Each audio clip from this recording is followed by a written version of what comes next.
नमस्कार, मैं हूं दीपाली राणा। आप देख रहे हैं गोल्ड स्पॉट। और सोने चांदी में आज कमजोरी के साथ कारोबार हो रहा है। M6 पर सोना 53,000 के करीब है, वहीं चांदी में लगभग 3% की कमजोरी है, जिसके बाद चांदी का भाव 68,000 के नीचे फिसल गया है। डॉलर इंडेक्स में 2 साल के निचले स्तरों से रिकवरी से प्रेशियस मेटल्स पर दबाव पड़ा है। हालांकि ग्लोबल लिक्विडिटी के कारण कुल मिलाकर सोने चांदी का ट्रेंड मजबूत बना हुआ है। हाल के स्तर पर प्रेशियस मेटल्स में क्या रणनीति होनी चाहिए, इन स्तरों पर खरीदारी का मौका है या फिर इंतजार करना चाहिए, सब पर बातचीत करेंगे। साथ ही ज्वेलरी बाजार में कितने रिकवरी आई है, इस पर भी करेंगे चर्चा। CNBC TV 18 की कमोडिटी एडिटर मनीषा गुप्ता हमारे साथ है, विघ्नहर्ता गोल्ड के महेंद्र लुनिया हैं, एक्सिस सिक्योरिटीज के सुनील कटके हैं और मनीलिशियस कैपिटल के जयप्रकाश गुप्ता बने हुए हैं। साथ ही रिलायंस सिक्योरिटीज के श्रीराम अय्यर हैं। सभी मेहमानों का इस शो में स्वागत है। और हमने देखा है कि इस हफ्ते शुरू के जो 2 सेशंस थे, वहां पर हमने पिछले हफ्ते की गिरावट के बाद एक रिकवरी देखी थी, लेकिन आज वापस थोड़ा सा दबाव सोने चांदी में देखने को मिल रहा है। चांदी इस वक्त अगर आप देखेंगे तो 2.5% नीचे है और सोने में भी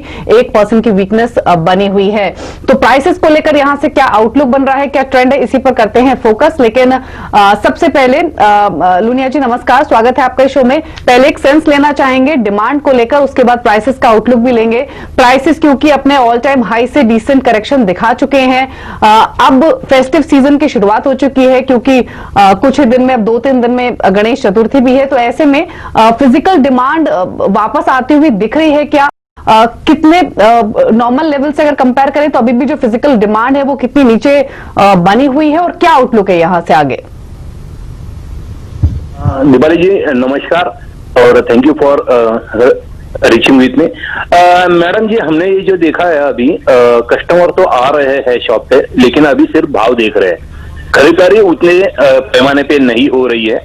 लोगों को अंदेशा है कि काफी सारे रेट और टूटने चाहिए, तो फिर वो वेट कर रहे हैं। लेकिन काफी जो इन्वेस्टमेंट के तौर पे लोग देख रहे हैं, वहां पर हमारे पास डिमांड काफी सारी बढ़ी हुई है। वहां पर लोग बाय कर रहे हैं। ऑर्नामेंट में अभी के डेट में बहुत ही कम बाइंग हो रही है, या ऑर्नामेंट बहुत कम बिक रहे हैं। लेकिन इन्वेस्टमेंट के तौर पे काफी सारे लोग कॉइन्स और जो महाराष्ट्र में वेडनी के तौर पे चलता है, वहां पर काफी सारे डिमांड आ चुकी है। या तो फिर ऐसा बोलिए आप, डिजिटल में बहुत सारी डिमांड आ गई है जो कन्वर्ट हो रही है, बुकिंग हो रहा है। और सर्विंग बॉन्ड्स भी अगर आपने देखा रहेगा कि ऑल टाइम हाई पे वहां पर बाइंग हुई है। सेम थिंग डिजिटल गोल्ड में भी काफी सारे हमारे पास बुकिंग हुई है। इनफैक्ट इस कोविड सीजन में हमने अब तक का सबसे बड़ा धंधा लिया हुआ है उस टाइम पे। डेफिनेटली यहाँ पर जो बिजनेस है वो ऑनलाइन की तरफ शिफ्ट हुआ है और ETF और गोल्ड फंड्स की तो बात हम कर ही रहे हैं, लेकिन ऑनलाइन परचेजिंग और डिजिटल गोल्ड की जो खरीदारी है वहां भी काफी हद तक यहाँ पर नंबर्स बेहतर होते हुए नजर आए हैं। श्रीराम, आपसे जानना चाहेंगे, अब आपको क्या लगता है सोने और चांदी में अब इस हफ्ते के लिए, अगले 2-3 दिन के लिए किस तरह की रेंज बनती हुई नजर आती है? Manisha, thank you for having me. देखिए, जैसे हमने देखा था गोल्ड में थोड़ी सी करेक्शन आई है और वो करेक्शन थोड़ी सी ड्यू भी थी, क्योंकि अनसस्टेनेबल रैली थी, काफी मार्केट ऊपर चला गया था। थोड़ा डॉलर में थोड़ी सी रिकवरी आई थी, बॉटम से 2 ईयर लो से थोड़ी सी उसकी वजह से थोड़ी करेक्शन आई है। तो मुझे लग रहा है कि मार्केट में थोड़ी सी कंसोलिडेशन से करेक्शन पॉसिबल है यहाँ से करंट लेवल से। शॉर्ट टर्म में थोड़ी सी और यहाँ से 51,000 शायद 50,000 देखने को मिल सकता है। पर I am still bullish on gold, क्योंकि मुझे लगता है कि medium term to long term मुझे अभी भी लगता है कि डॉलर थोड़ी सी कमजोरी रहेगी इंटरनेशनल लेवल में, और उसकी वजह से हमारे यहाँ पर और इंटरनेशनल में दोनों में गोल्ड में वापस $2,000 देखने को मिल सकता है, possibly even higher towards 2050। Overall हमें थोड़ी शॉर्ट टर्म में थोड़ी सी प्रॉफिट बुकिंग, थोड़ी सी करेक्शन लग रही है। तो but it still is a buy on dip market for me, for gold and silver both. Medium term to long term outlook कभी भी बुलिश है, क्योंकि अनप्रेसिडेंटेड क्यूई है, फेड काफी नविश है अकोमोडेटिव स्टांस के साथ। तो मुझे अभी भी यही लग रहा है कि सोना medium term to long term अभी भी बुलिश लग रहा है, बट शॉर्ट टर्म में थोड़ी सी करेक्शन पॉसिबल है, which is an opportunity and one should look to buy in the market at lower level. काफी सरप्राइजिंग है एक्चुअली। और सुनील, यही सवाल आपसे भी है, क्योंकि इवन एज डॉलर इंडेक्स 27 महीने के लोज पर कारोबार कर रहा है, सोने चांदी में हमने कोई यूफोरिया आते हुए नहीं देखा। एक्चुअली मुनाफा वसूली के साथ आज एशियन मार्केट्स में कारोबार शुरू हुआ। जी मनीषा जी, एक्चुअली बहुत ज्यादा वॉलेटिलिटी हमें देखने को मिली है लास्ट 2 हफ्ते में। पर्टिकुलरली कल भी हमने देखा कि सडनली 2 मिनट में गोल्ड 1,000 रुपए तक करेक्ट भी हो गया और 10-15 मिनट में फिर रिकवरी भी हो गया। तो बहुत ज्यादा न्यूज बेस्ड वॉलेटिलिटी जो है हमें गोल्ड में देखने को मिल रही है। तो एक तरफ जो यूएस सेनेट है वो पोस्ट कोरोना रिलीफ पैकेज के फ्रंट पे थोड़ा एक स्टेप बैक कर रही है, तो जिसकी वजह से थोड़ा गोल्ड को सपोर्ट हमें देखने को मिला कल के मार्केट में। बट ओवरऑल जिस तरीके से इक्विटी मार्केट रैली कर रहा है और डॉलर जो 2 साल के निचले स्तरों से थोड़ा रिकवरी दिखाते आ रहा है, और पर्टिकुलरली अगर हम देखें रिसेंटली $1860 के रेंज को टच करके गोल्ड एकदम से $2,015 तक का रिसेंट हाई भी बनाया है। तो मुझे लगता है कि ये एकदम से इतना पुल बैक के फ्रंट पे एक छोटा सा प्रॉफिट बुकिंग हमें देखने को मिलना चाहिए। और भी यहाँ इस स्तरों से अगर मुझे कोई पोजीशन इनिशिएट करना अगर रिकमेंड करना चाहूंगा तो मैं बोलूंगा कि 53,400 या 53,200 के रेंज में एक या 2 दिन के पर्सपेक्टिव से सेल इनिशिएट करा जा सकता है। और तकरीबन 53,600 का एक रेजिस्टेंस है, वहां का एक स्टॉप लॉस मेंटेन करके मुझे लगता है कि निचले स्तरों तक तकरीबन 52,000 या 52,500 के लेवल्स जो हैं देखने को मिल सकते हैं करंट फंडामेंटल्स के हिसाब से। जयप्रकाश, आपका व्यू क्या रहेगा? एक्सपेक्टेशन तो यही थी कि ये हफ्ता सोने चांदी की प्राइसेस को लेकर काफी वॉलेटाइल रह सकता है और वो दिख भी रहा है, लेकिन इन स्तरों से अगर प्रॉफिट बुकिंग एक्सटेंड होती है सोने में तो आप भाव कहां तक जाते हुए देख रहे हैं और क्या व्यू है आपका? देखिए दीपाली, कल जो शाम को हम लोगों ने जो वॉलेटाइल सेशन देखा और मुझे लगता है आने वाले दिनों में इस तरह के वॉलेटिलिटीज देखने को मिलेंगे। देखिए यूएस प्रेसिडेंशियल इलेक्शंस के डेट आ गए हैं, 3 नवंबर को इलेक्शंस हैं। अनसर्टेनिटी अभी भी कायम है मार्केट्स में और मेरी यही सलाह होगी छोटे ट्रेडर्स को कि आई थिंक ये वोलेटिलिटी आप प्ले नहीं कर पाएंगे, तो मेरे ख्याल से आपको छोटे कॉन्ट्रैक्ट्स में काम करना चाहिए, गोल्ड मिनी कॉन्ट्रैक्ट में, क्योंकि यहाँ पे कोई टेक्निकल और फंडामेंटल लेवल काम नहीं आएगा जिस तरह से वोलेटिलिटी, न्यूज बेस्ड वोलेटिलिटी देखने को मिल रही है। लेकिन ये एक कॉशन है, स्ट्रिक्ट स्टॉप लॉस से छोटे कॉन्ट्रैक्ट्स में काम करें फर्स्ट। सेकंड, जहां तक व्यू की बात है, मुझे लगता है अभी भी गोल्ड बुलिश है। ये वोलेटिलिटी में हो सकता है एक बार 50,000, 500, 51,000 का लेवल दिखे, वहां पे बाइंग करना इन्वेस्टमेंट के तौर पे भी एक बेटर स्ट्रैटेजी रहेगा। शॉर्ट ना करें अनलेस आपका ट्रेड का स्ट्रैटेजी बहुत क्लियर है, और स्ट्रिक्ट स्टॉप लॉस जरूर रखें अपने ट्रेड पे। चलिए, तो बाजार इस हफ्ते में ऐसा है कि वॉलेटिलिटी यहां पर बहुत ज्यादा है और सोना ही नहीं चांदी भी आज यहां पर काफी हद तक मुनाफा वसूली दिखा रही है और बेस मेटल से आज कोई व्यूज लेती हुई चांदी भी नहीं दिख रही है। श्रीराम, आप कैसे देखते हैं चांदी के लेवल्स को और यहां से अब क्या स्ट्रैटेजी है? चांदी भी थोड़ा सा कंसोलिडेट करेगा। मुझे लग रहा है कि शायद मार्केट में और करेक्शन आ सकती है, जैसे काफी हमारे गेस्ट ने भी कहा कि मार्केट में वोलेटिलिटी कंटिन्यू होगी, तो at least for another 1.5 weeks 2 weeks में भी वोलेटिलिटी कंटिन्यू होगी एंड सिल्वर में थोड़ी सी और करेक्शन आ सकती है टुवर्ड्स 60,000 पॉसिबल है, करेक्शन टुवर्ड्स 60,000। ये शॉर्ट का मौका नहीं है, थोड़ा सा वेट करना चाहिए। मार्केट में थोड़ी सी करेक्शन आ सकती है, बट मार्केट में आपको वापस 60,000 में लॉन्ग इनिशिएट करना चाहिए आपको।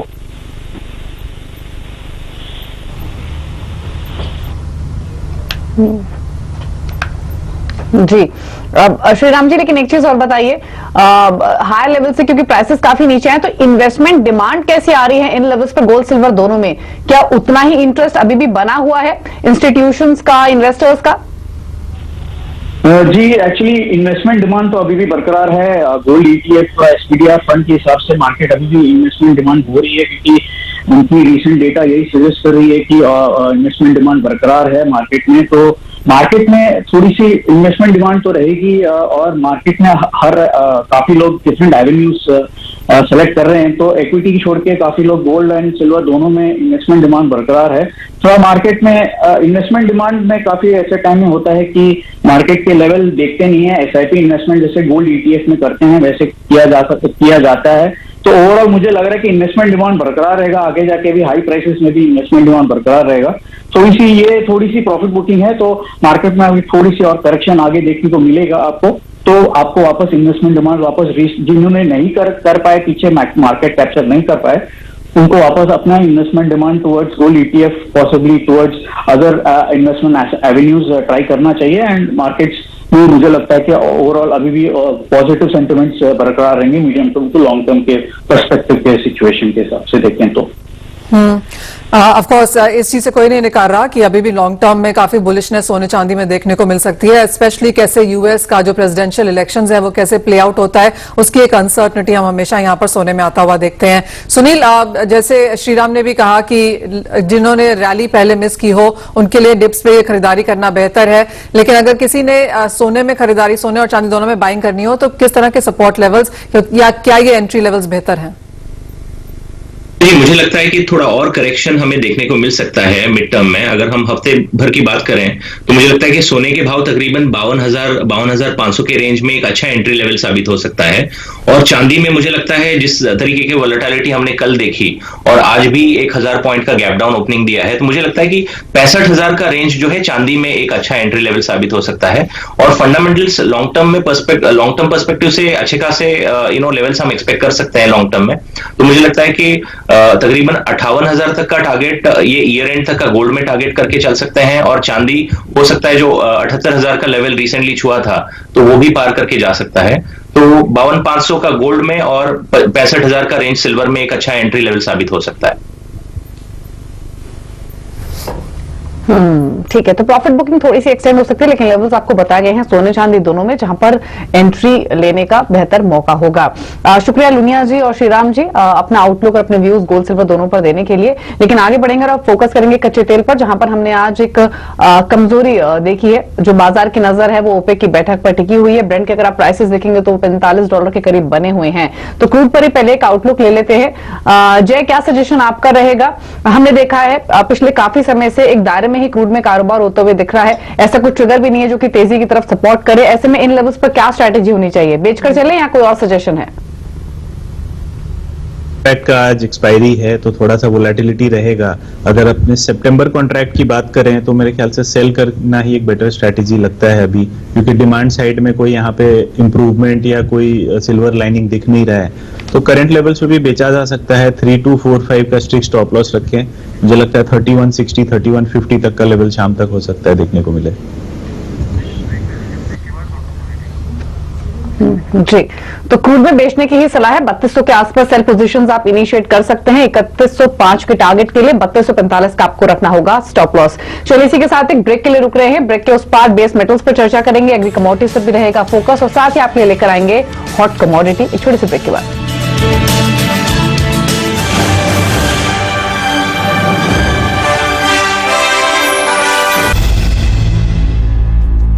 इंट्राडे में जोरदार कमाई के लिए सीएनबीसी आवाज ने आपके लिए इस हफ्ते से खास पेशकश शुरू करी है, हॉट कमोडिटीज। आइए जानते हैं आज की हॉट कमोडिटी कौन सी है, दीपाली?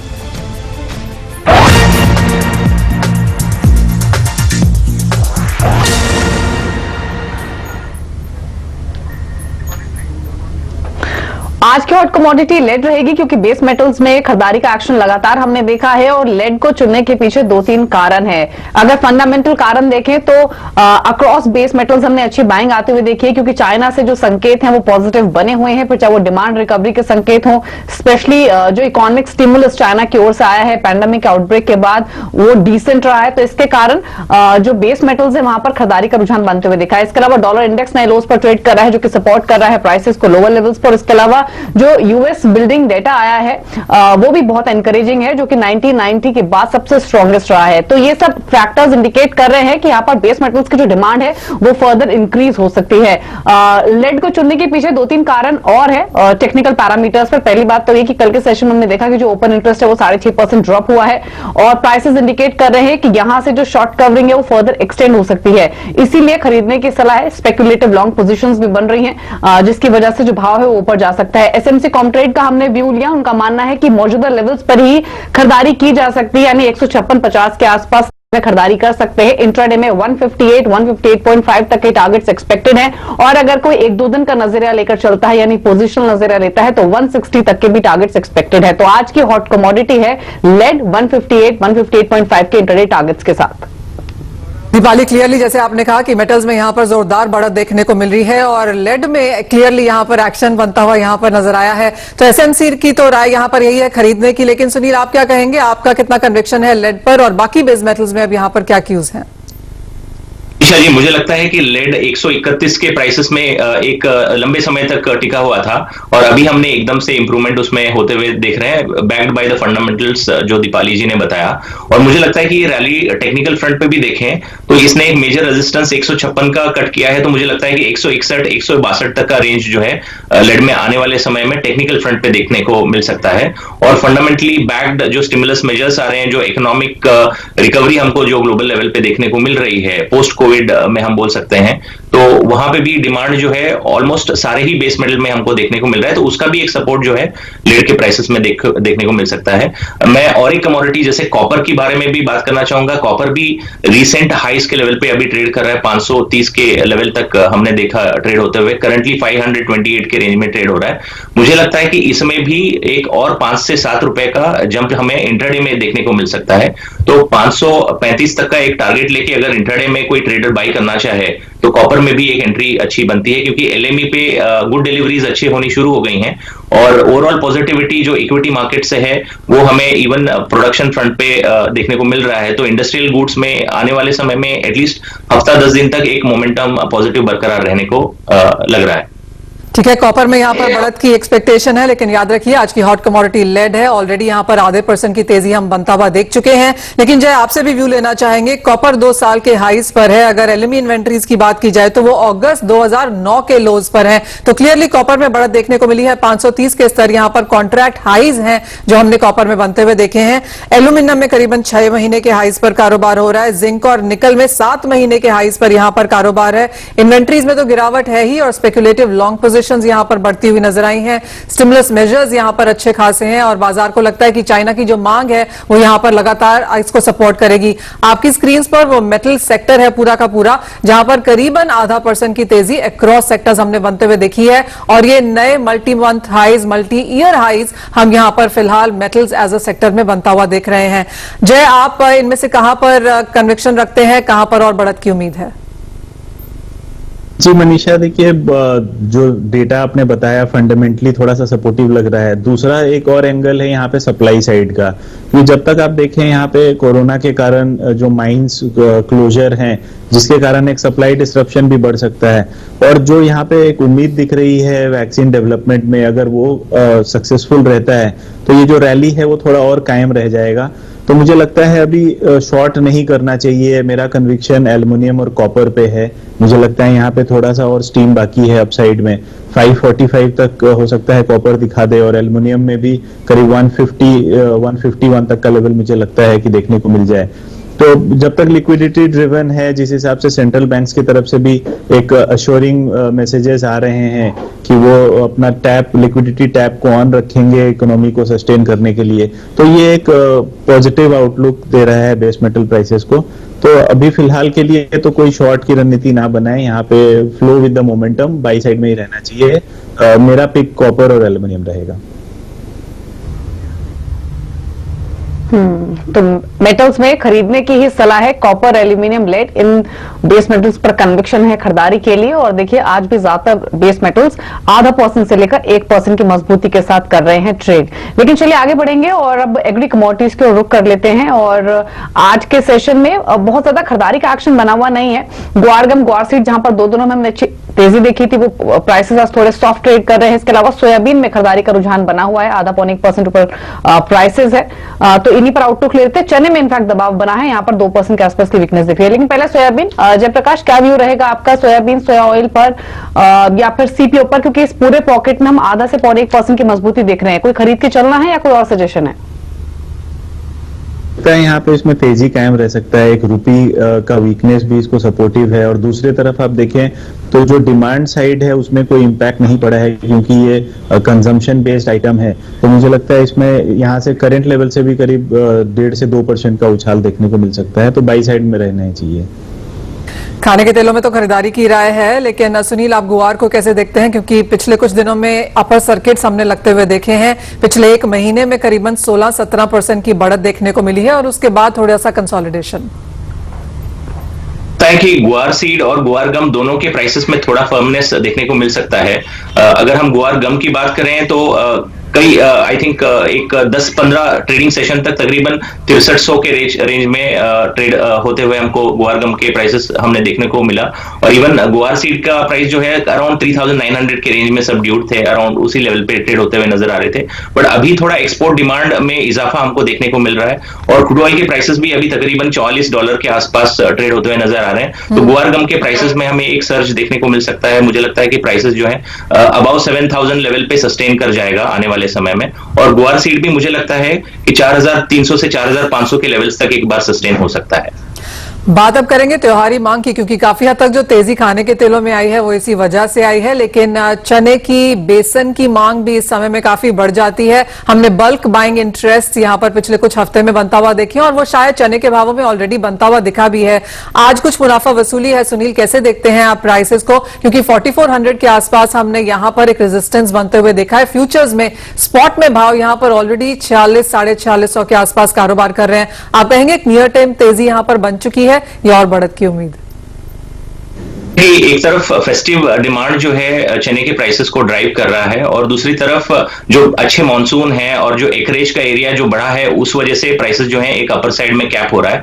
और इवन नाफेड की तरफ से भी जो सेलिंग हमको हायर लेवल पे देखने को मिल रही है, उस वजह से एक रैली जो है 4400 के बियॉन्ड सस्टेन होते हुए नहीं नजर आ रहा है। बट क्योंकि ज्यादातर फार्मर जो है अपना जो प्रोडक्ट है वो बेसिकली जो प्रोक्योरमेंट सेंटर्स है वहां पे एमएसपी के भाव में बेचने को जा रहे हैं, तो उस वजह से स्पॉट में थोड़ा आप सप्लाई की कंसर्न्स देखने को मिल सकता है, जिसकी वजह से प्राइसेस को आने वाले समय में सपोर्ट मिलते हुए देखने को मिल सकता है। बट डे पर्सपेक्टिव से मुझे लगता है कि 40 या 50 रुपए का मुनाफा वसूली जरूर देखने को मिल सकता है, तो सेल करके चल सकते हैं। तकरीबन 4300 का लेवल हमें देखने को मिल सकता है और वहां से फिर से खरीदारी या बाइंग सपोर्ट हमें देखने को मिल सकता है चने में।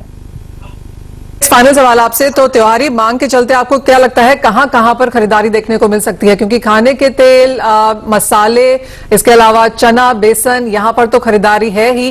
ओवरऑल इस सारे पैक में आपको कहां ज्यादा बुलिशनेस दिखती है?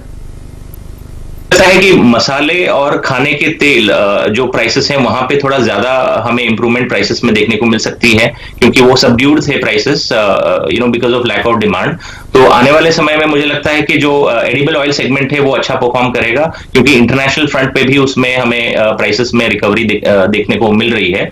और इवन जो मसाले हैं वहां से एक्सपोर्ट डिमांड अच्छा अभी बनते हुए नजर आ रहा है, तो वहां पे भी मुझे लगता है कि एक अच्छा उछाल देखने को मिल सकता है आने वाले समय में। जी, तो ये स्ट्रैटेजी है मसालों पर, साथ ही खाने के तेलों पर। और हमने देखा है कि आज ज्यादातर जो मसाले हैं वो फ्लैट ट्रेड कर रहे हैं, लेकिन जो बायस है वो पॉजिटिव है आज के सेशन में। शुक्रिया सुनील और जयप्रकाश, आप दोनों का इस शो का हिस्सा बनने के लिए और अपनी स्ट्रैटेजीज कमोडिटीज पर बताने के लिए। तो इसी के साथ मुझे और मनीषा जी को दीजिए इजाजत। कमोडिटी राउंड अप में तो इतना ही, लेकिन ब्रेक के उस पार आप देख सकते हैं फ्यूचर एक्सप्रेस यानी वायदा बाजार का पूरा एक्शन। नमस्कार।